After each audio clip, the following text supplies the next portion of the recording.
Hello. Yes. Welcome back, Mere Mortalites, to another edition of the Mere Mortals. We've got Meanderings today. We've got Meanderings in beautiful outdoors Brisbane here. Once again, we've moved spots. We've been trying out a few different places. Today's one, I'm enjoying. There's a lot of trees around me. I've got a magpie right in front of me. A lot of people walking behind us. You're going to see a lot of humanity in the humans. Yeah. And if you are not watching, if you're just listening, that's what's going on in the background. If you hear some people talking and whatnot. So Meanderings, much more on the side of lighthearted, on the deep conversation side of things. And I want to kick off with actually a point on podcasting 2.0. So I already said this offline with you around there's someone prominent that it's come up. And I haven't... So let's just talk about this. Podcasting 2.0. We've talked about it, I was going to say, at least 10 hours. At least 10 hours. 10 we've hours? talked about Oh, yeah. including the Valley for Valley podcast. Yeah, okay, yeah. We've done more than 10 hours. So I've heard it being talked about. I've seen people on, say, Fountain. I see emails coming through. Like, I'm kind of with it. I'm kind of understanding. I'm not to the level of Karen of like how deep I am with it, but I know enough. But I was listening to a podcast this morning, and it was with Lex Fridman. Okay. Lex's latest podcast, and I can find your number. I think it's 320, whatever the latest one is. Right? Yeah. And this is with the chief technical officer or chief whatever officer it is for the human rights. Okay.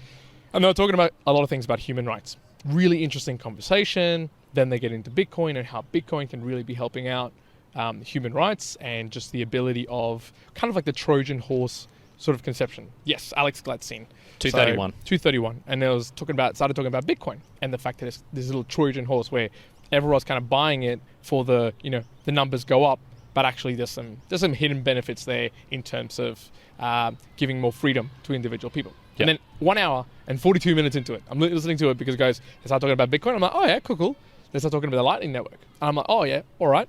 Then Alex brings up, and also, like Adam Curry, the podfather, bringing up this stuff. And then they started talking, I think they probably talked about 20 minutes into Mastodon, podcasting 2.0, how that could potentially go on. Now, Lex didn't inquire into it. Yeah. But that's the first one where I've gone, oh wow, that's like a fairly major podcast where I have not had this, heard this conversation before. And they're more talking about freedom of speech, talking about creating their own nodes on Raspberry Pis and all that. And I went, oh, okay. Yeah. Okay, all right, okay. Yeah, it's getting out there. I mean, the thing with it was, and Adam and Dave have said themselves, they haven't been promoting it as such. Like, there's been no strategy behind it. We got lucky that we got into it 4 months ago. To even know about it, because it was a bit of a painful process. What got me hooked was actually Dave. But Adam particularly is a really good podcaster. He's been doing it. He invented it. He's been doing it 16 plus years. Long time. He knows how to create a good podcast. So that's what got me stuck in. I was going to say, I mean, Joe Rogan. Adam has appeared on Joe Rogan a couple of times. Did they talk about it?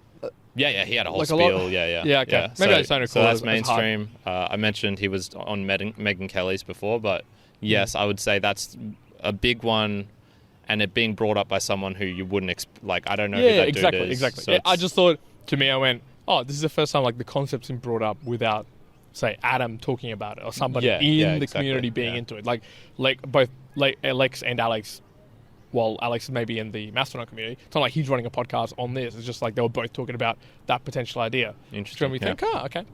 I kind of conversed about, it'd be interesting to see what the next 4 or 5 years kind of brings. And I was like, yeah, that's sort of like what I would imagine too, in the next 4 or 5 years, that sort of evolution of it. So thought it'd be worth calling out. It was quite interesting. Well, I was they were talking the other day about this lady they had on James Cridland's Podland, and she was talking about how the younger generation is more willing to pay for things, i.e. they don't expect their podcast to be free. They expect it to have somewhat of a payment attached to it. So have you noticed that between our cohort or younger people? Not at all. Yeah, I can't say me particularly I've seen it. Was that individual Australian-based individual? What's that? Was she Australian? No, she would have been UK from her accent. Okay. Yeah, so maybe it's more noticeable to her because she was saying the people who listen to hers are 45, 50 plus people in that age range. And, where maybe in a middling sort of the 30 to 40, I guess now. And then there's the youngers who don't really listen to podcasts. So maybe she's even talking about us. But I think perhaps I think that's slightly true, but not because of the generosity aspect. Because if you think about it, young people don't really have the money to be generous. It's more, you'd expect that more from the elder folks who have more disposable cash and income and whatnot. But I think they're just more on board with technology in general, so they're more willing to use it, i.e. and pay us for it. saying, hey, send us a boostagram, do it, you fools, send us a boostagram. That prompt, that almost like social conditioning on my part is getting people who might be younger, who might be our audience, who know about Bitcoin, who know about cryptocurrencies, to go, oh, I'll give it a try. Yeah. So maybe they're not particularly generous, but I think there's two parts of that. There's one section which is the cryptocurrency, the Bitcoin, and using it for payments, and then there's a generosity aspect of it. So I would say, the generosity sort of aspect. I don't know. I haven't personally seen it being a very big difference in like the younger generations more or less than an older generation, but in terms of being in the space here, cryptocurrency, and just the cost that it takes at the moment just to get into it, maybe you'll higher percentage you'll find younger generation than you're going to find an older generation. So maybe that has something to do with it, that it's kind of like it's faulty by the data, because you're only really finding a lot of younger individuals rather than older individuals, and then they seem to have more generosity because there's more of them in abundance. So maybe I'm not entirely sure. Yeah. Generosity is a hard one to mention, to calculate as well, because sometimes it's how much of it is more altruistic, i.e. giving to charity and whatnot. How much of it is with expectation of some sort of return, i.e. when I send a boostagram on the Podcasting 2.0 show, I expect like a call out. That's sort of the value that is returned back to me. Gotcha, yeah. So, for giving something, you get a call out. Yeah, so it's not pure generosity on my part, although large parts of it is, because I'm streaming them. And those, I don't get called out for every stream of a Satoshi that I do. So, yeah, it's a bit of a mix. Here's an interesting question that popped in my mind. I don't know what you're saying from generosity, but it made me think of happiness. Another question for you. Do you think, and it might be a hard question, do you think you're happier now or happier than when you were 18 years old? Yeah, 100%. What would make you say yes? Just the temperament back then, and the issues I had back then were, and I'd say hormones as well. Like, I think I don't know why people have like an idealized view of childhood. Of when you were younger? That just does not reflect me and the immediate family members. So like, I saw my brother going through high school. He had an okay time as far as things go, but he still had hormones going through. He still had problems with school, with girls, with all that sort of stuff. I just feel so much more level nowadays. Like, it's like the fog is lifted. I've said this a couple of times before. But is the happiness, do you think, because the highs of happiness have gone higher, or because the lows of suffering have receded back? Yeah, probably more the low suffering. Is so would you say that you are happier, maybe like overall? Yeah, I'd say that. Yeah, okay. So I feel like there was this conversation, but at least a theme going through at the end of Sapiens. He was asking a question around, are we happier than when we were in medieval times, or when we were back in the Stone Age, and this sort of mentality, right? And depending on the way you looked at it, could it be because you've got freedom, or you've got the ability to do the things you want to do, or is it biology style and it's dopamine, right? Yeah. And I think for me, it was playing in my mind, being like, well, is happiness, like, do you count the happiness as like the top tippy happiness, like how happy you can get? Because when I think about it that way, I'm like, I can remember being really happy when I was 18, like really, really happy. To the point it's like, have I been happier nowadays? Maybe not. But I think it's that other side of the coin. It's like, there's less suffering, or there's less bad times overall to make me believe, it is in general a happier time overall. But if I was to compare it to like the extreme, like the very top happiness moments, I feel like there was probably happier times when I was 18. Yeah, and I don't know if it was like less inhibitions, more extreme, activities that you would undertake. I would say the happiness peaks were bigger, and probably even bigger when I was, if I had to relive a year of my life, I'd probably choose when I was maybe like 10 years old, 10 or 11. Yeah, I think that was before puberty hit. Life was pretty simple. It was just me and my friends playing around, could play soccer, we'd have sleepovers. I didn't have to worry about school or grades or that sort of stuff. Didn't have to worry about girls. I think that that was easier back then and less cluttered, less BS. What do you reckon? What year of someone's life, on average, do you reckon would be the easiest year? Once they've had some sort of consciousness, I guess. Let's say beyond 6 years old. Easiest. That's a hard one. I mean, maybe even like their final years. That's kind of like what I was going to get on the path of. But then again, it's like, what if you're like riddled with like pain and injury? And you probably will be. Like, likelihood is that you're going to be. We got a comment on one of the book reviews, which was, which book was it for? It was for, I can't remember which one. And it was saying, the guy was like, I'll just bring it up. That'll be easier, so I don't absolutely butcher it. Here we go. So the only thing that can make me super depressed is health issues. If you're healthy, I think you can bear anything no matter how hard. And this was a comment on the book The Steppenwolf by Hermann Hesse, which I'm not sure how directly the comment linked to it, but I was like, I'll respond to it. And I was saying, I sort of feel health issues are the ones that can really knock me about in terms of, I can have a pretty bad thing going on in my life, family health issue or whatnot. But it's sort of a longer term one. And so you just grow used to it. But then if I get sick for a day or I have a shit workout like I did yesterday, you saw me yesterday, man. My happiness level was low. My motivation was low. My mood was very low just because I had a really shitty workout and because my, shoulder was sore, my wrist was sore and stuff like that. So, yeah. I don't know. How much importance do you place on happiness? My dad always asked me this, and I'm like, happiness is so fleeting and it's so easy to get trapped in that I always try and put it more onto how much meaning have I got in my life. Yeah, and I feel like the happiness question is a hard one because I don't think you can attain it directly. It has to be attained indirectly by doing other things. So it's almost pointless to go after the question of, how can you be more happy or, what is happiness to you or whatever. I think that just comes indirectly from other things that you actually go on and attain. But I don't even remember where this quote's from. There was someone either said or I read, and it was like, it doesn't matter if you've got a 1,000 watt soul, if you've got a 40 watt body, from a basically energy term. But basically, like you might be like super. Like for me, if I'm super energetic and you've got like a soul that's like on fire and you want to be doing all these things, but you can only output 40 watts out of your body because you're so shit and broken down, then that's going to make you feel like crap too, because you want to be performing at like these multiples of what it is, but your body just makes you feel like crap. I don't know. I think,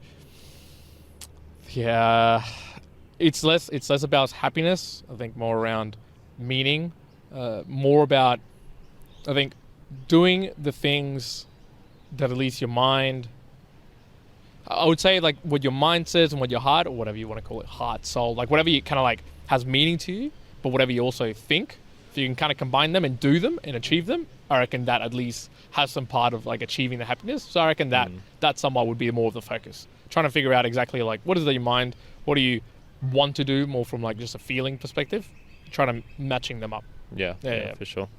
Interesting. All right. Well, we were talking about podcasting before, so I'll bring up my little podcasting notes that I have here. There's lots of value formulas for doing the value for value. What do you think will work best for us? And this is also tying into thoughts on doing things live. So we've only done one live episode once. Like a year ago or something like that? Yeah, it was a long time ago. I don't know, it wasn't a failure, but it wasn't the biggest success either. I think it was more just trying it out, and we're like, we can't do this right now. But in terms of the value for value, how much have you looked at... all right, there's like 5 questions I want to ask here, so I'll order them correctly. Good. First one is, the other night, for example. So we're out, we had a drink with some of your work colleagues, and you brought up the value for value, podcasting 2.0. Yep. But I think the way you brought it up, the guys struggled to understand exactly what it was, and I think you might have brought it up in the wrong way, because you started off with the crypto stuff, and I'm not sure that's the best place to start. Yeah, agreed. So what is out of the like 5 different things that are podcasting 2.0, what is the thing that you enjoy the most out of it, or that you think is giving you the most benefit? Ooh, that's an interesting question. So personally, what am I getting the most benefit from? Yeah, let's do personally and then for our podcast. Okay. I'll go the other way. I think for the podcast perspective, it's the more closer interactions that I think bring a lot of value, like that the fact that you can get a direct message from Petar, the fact you can get direct messages like that on a piece of content that you're actually talking about. Mm-hmm. I think that's super cool because it just makes me think YouTube comments, but like plus, like that extra next level because you can see exactly them reacting. Obviously, they're reacting with some sort of payment to be able to see that. So I think that and showing you obviously just the value. I think that's kind of like the best thing at the moment. The other things like the fact that it's more decentralized and you can't really be cancelled, I guess, in that perspective. Not a bigger piece. Yeah, we've yet to be cancelled we've only got one strike on YouTube. Yeah, what was that for? We got one strike on YouTube on a random episode that I can't remember if it was something about COVID that we talked about or something else. But we got a strike about it. Yeah, okay. Not that it wasn't a worrisome strike. It was just like, oh, okay, that was weird. Whatever. Yeah. Continue on. Personally, what am I finding benefits in it? Nothing. Still nothing. Yeah. Still, okay. To me personally, it's because he's on Spotify. People. Yeah, I think to me personally, this will be the interesting thing for me because again, a lot of the functionality I get in concept, and I can imagine other people to find a lot of value from it.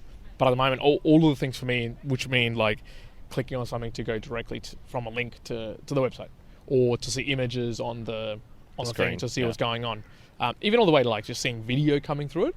To me, like none of that is real valuable to me because again, the way that I interact with my podcast is phone in the pocket, walking, just listening in, and sometimes it's not even like tuning in all that much. It's just kind of like tune out, tune in. I might like go back a couple of like minutes, re-listen to it again. That's kind of how I absorb. So for me, at the moment, it's there's nothing that's been critical that's come across to say, yeah, that makes me interact. I think it's also, though, that a lot of the conversations that are happening in podcasting 2.0 space are real conversational. Where maybe I'm waiting on those maybe information sharing, wisdom sharing type of podcasts where I can be like, oh yeah, I really trust, let's say, Tom equivalent, Tom Billiou or Gary or one of those people. I'm like, oh cool, I really want to listen to hear what they speak. And if they were using those platforms, I'd be like, well, why wouldn't I be using those platforms? Type of deal. So I guess that's kind of like my current take out of it.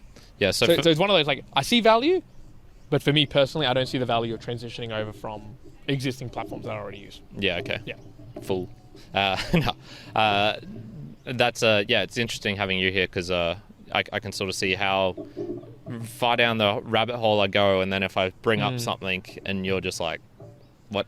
Or don't know or don't use, then it's like, okay, keeps me a bit grounded and level so I don't spout off bullshit assuming everyone knows, which like even now I still do. Even now I just say, go to Breeze, assuming it's easy, and it's for people to go to like it's not, man, it's not. I feel for every one of you Modelites who have attempted to do what I've asked because it's a painful process for sure. No, for me, definitely it's the boostagrams. 100%. That is the real money, the real value, the thing that captures my attention and is something completely new because we're still not even using it to the full potential.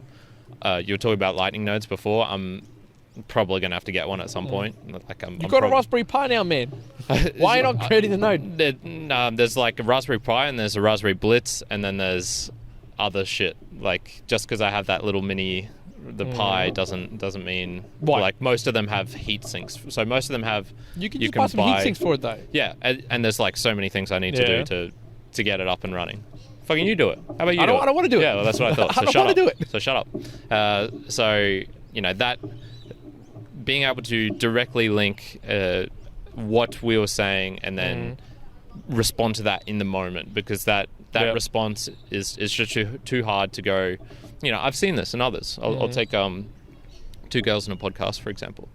A bunch of times, and I listen to some of their earlier episodes, and they'll say, hey, send us a topic suggestion or whatnot via Instagram. Now, the thing is, you can say that a couple of months ago, and then if someone responds via Instagram, it's going to be, wait, why is this person messaging me? Or they'll message you, or like, what were your thoughts on this podcast?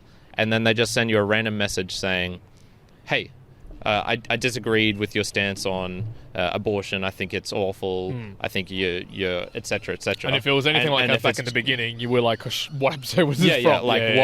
How did that happen? Where did that come from, et cetera? Yep. Whereas with this, you can link it to the direct minute, more or less, that you said that thing. That's true. And then go, oh, I get it. It's also, Instagram is used for many things, whereas boostagrams are used for one thing. Boostagrams are used for messaging specifically to a podcast. Yep. So it does have a very specific thing. So you don't have to like confuse yourself being like, oh, I use Instagram as a marketing tool versus I use it for personal photos versus I use it to connect with friends. And then now you're using it to connect with directly message podcasters about something in the episode. Like, it can get too confusing doing all that. So definitely for me, the boostagrams, and we'll go over some soon. For the podcasting, I think it's more just the ability to know you don't need advertisements. Like more just showcasing what Adam's done with a bunch of his shows, No Agenda, Mo Facts. I don't think he did it with the Daily Source Code.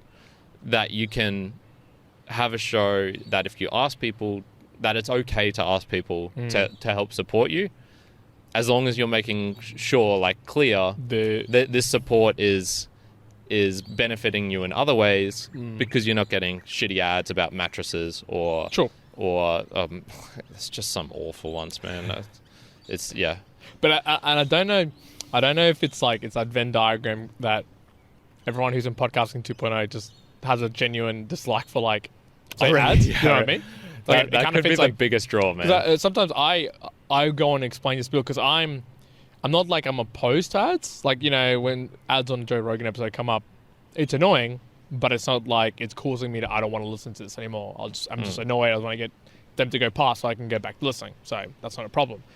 But then when I ask other people, you know, and it's not many, but maybe like say 2 or 3 people that I've asked, they're like, yeah, but that's fine. Ads are fine, you know. So I obviously know there's other people who listen to podcasts who just find them totally fine. There's no problem with them. It's like, that's the expectation. So conditioning, man, I tell you. And that's what I think. It's like conditioning that's the expectation. Now, it doesn't have to be. And I think that is the beauty of that sort of platform. It's like, well, you know, you don't need to have an advertising model to use this data / companies to, you know, feed what you're going to create. But obviously it's going to have to be given value some other way, which is why you ask for people to kind of contribute. Yeah. I struggle to think of anywhere else in life where you would be okay with someone totally taking your attention away or your time and wasting it on something that is probably not going to be helpful to you at all. Maybe, you know, some people argue that the ads are actually, you know, I do it for my podcast about security, and so I advertise this new padlock or something. Okay, but a lot of them aren't like that.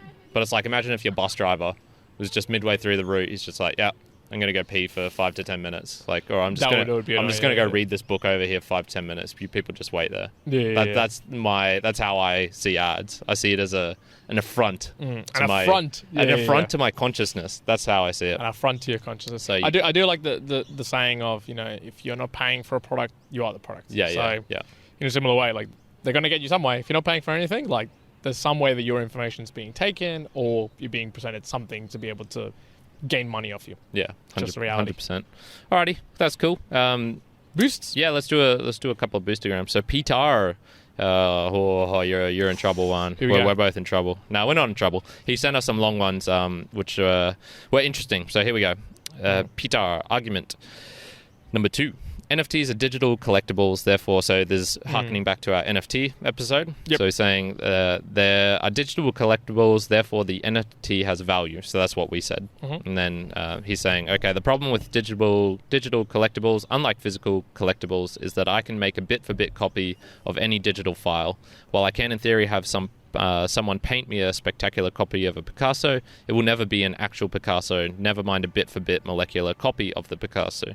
I may have similar brushstrokes, I may have chemically similar era-appropriate paints, canvases, and I may even manage to trick an art museum creator for a time. But sooner or later, chances are my fraud will be discovered, and the Picasso will be a no-casso and utterly worthless. 5,000 cent using Podfriend. Very nice. Yeah. What do you think? True. Yeah. It's 100% true. But we've said it enough times now in the past that you're right. Like, we talked about it. You can get one of those JPEGs, like a CryptoPunk, and you can just re-put it into a chain on a different chain, like a Solana chain, Cardano chain, whatever you want to call it.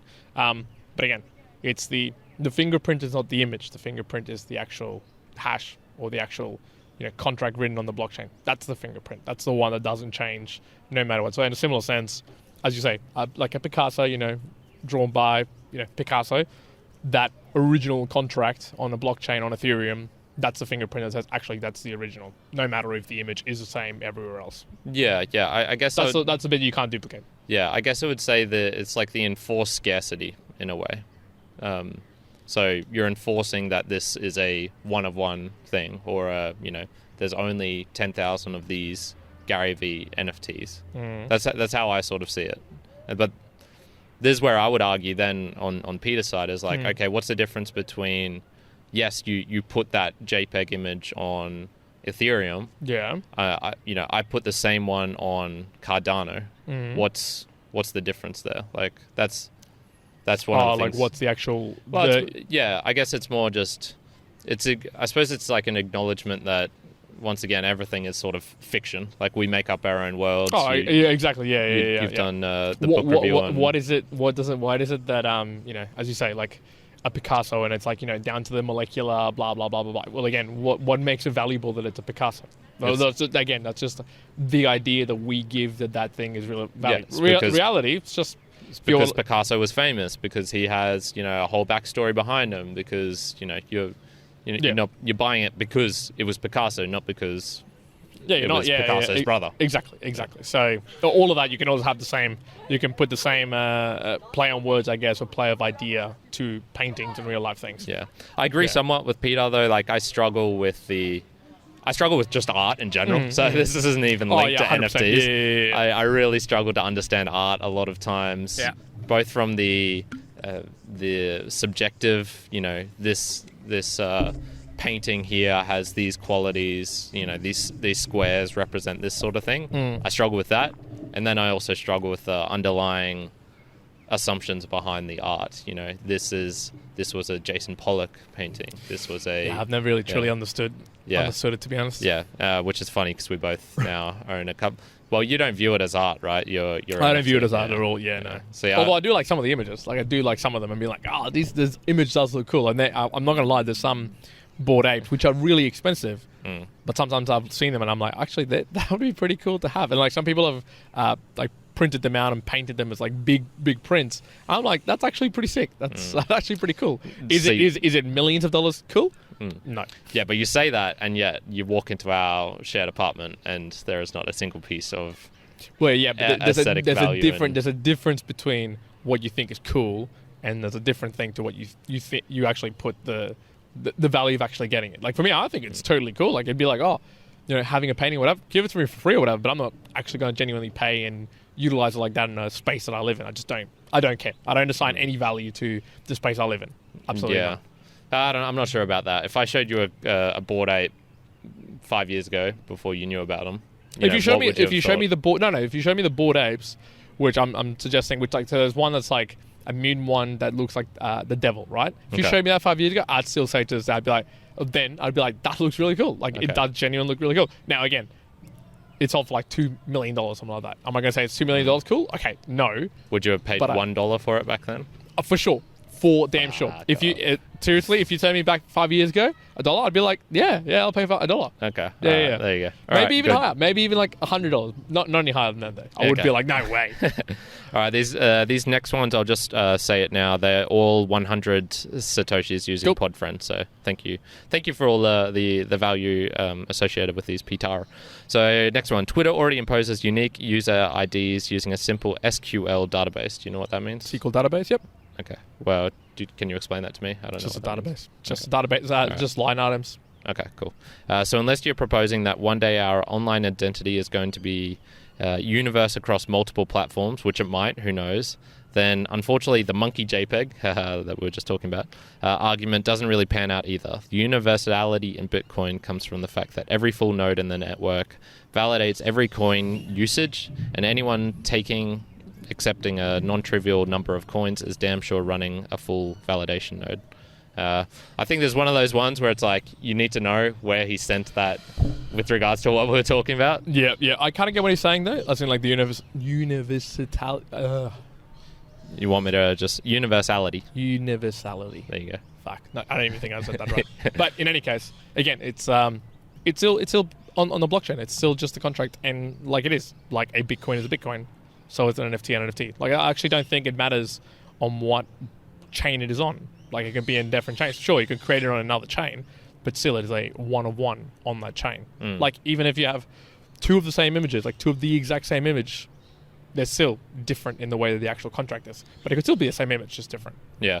Oh, I'm loving seeing it at the moment. So it's magpie season here in Australia, by the way, folks, and that means it is swooping season. I'm just seeing people get swooped right now, like repeatedly as they're walking across here, and I'm surprised I haven't come and swooped us. Nice. So if you see someone swoop us, and it's a bird, then make sure you get a screenshot. So tune in maybe to the YouTube in the next couple of 5 minutes to see what happens. I used to always think that people riding around with the cable ties off their helmets.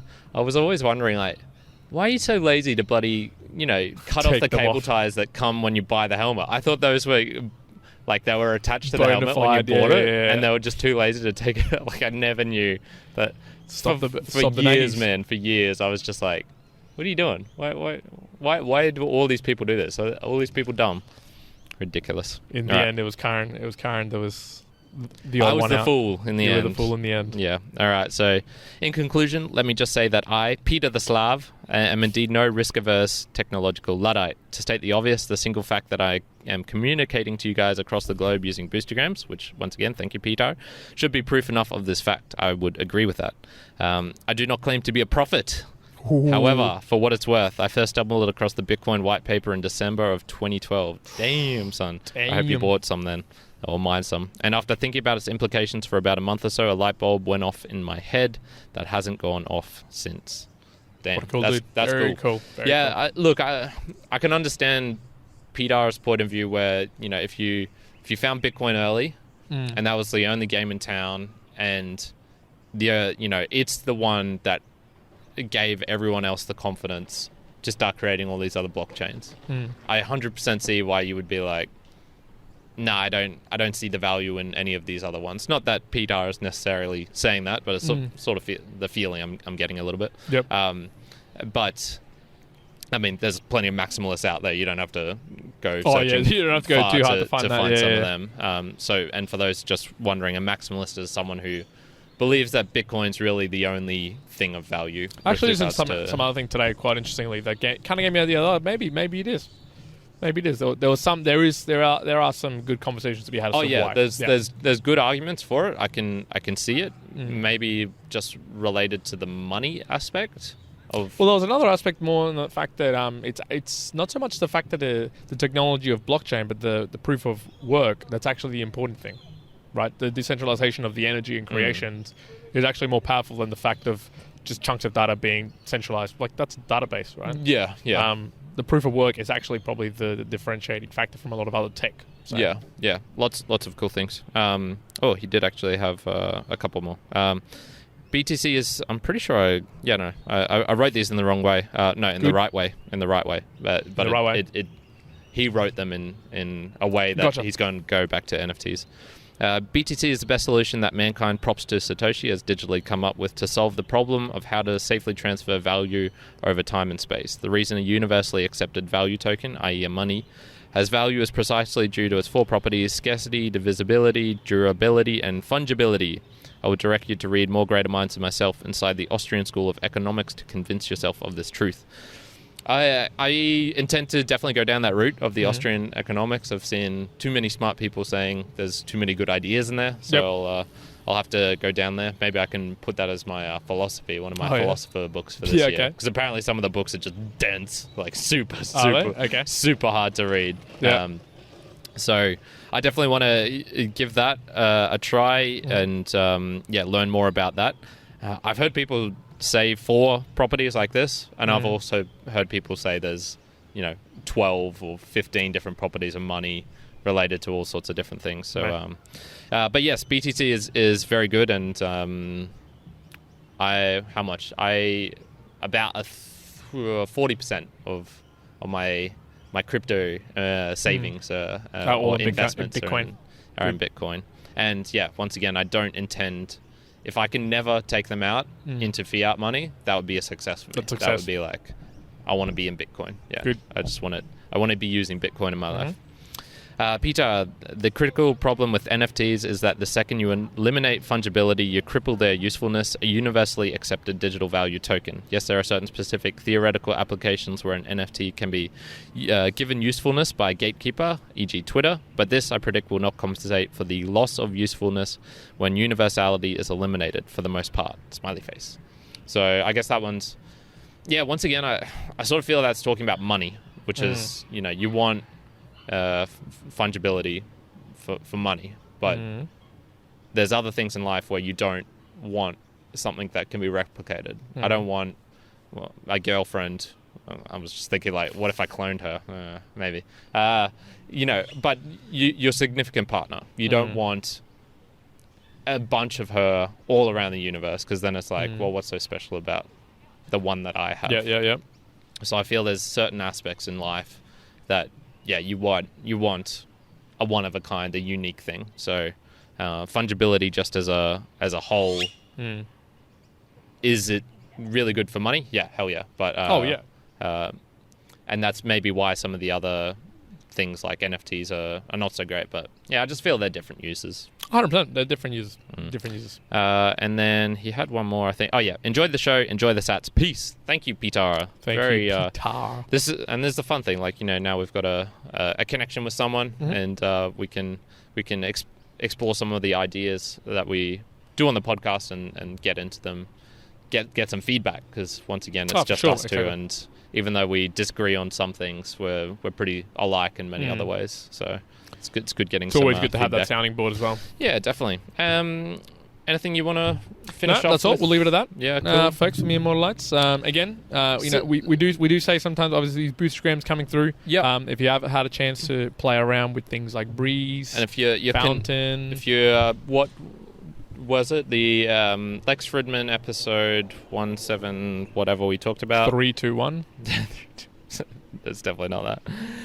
It's Lex Fridman episode. Damn it, went off my phone. All Let's right, go. No, you got to find it. You got to find it now. All right, you keep going. Well, anyway, I was just going to say the point is it is starting to become mainstream. So you'll 231. So you'll want to just get acquainted with. I would say like get up to your limit. So you can only do so much. 100% do that. Whether you stop at getting one of the new apps and just trying it, like just downloading it onto your phone, and just even seeing that can what be it's a like. Success. If you want to go the next distance and interact with us, hey, we really, really appreciate that. Once again, at this stage, we're saying just send us the boostagram. It doesn't really matter the amount, although, of course, more is appreciated. And send us a boostagram to something we've said, something we didn't say, something you thought was interesting, not interesting, all those good things. All those good things. All right, Immortalites, we'll leave it at that. Immortals, one out. Current out. Yeah, Bitcoin.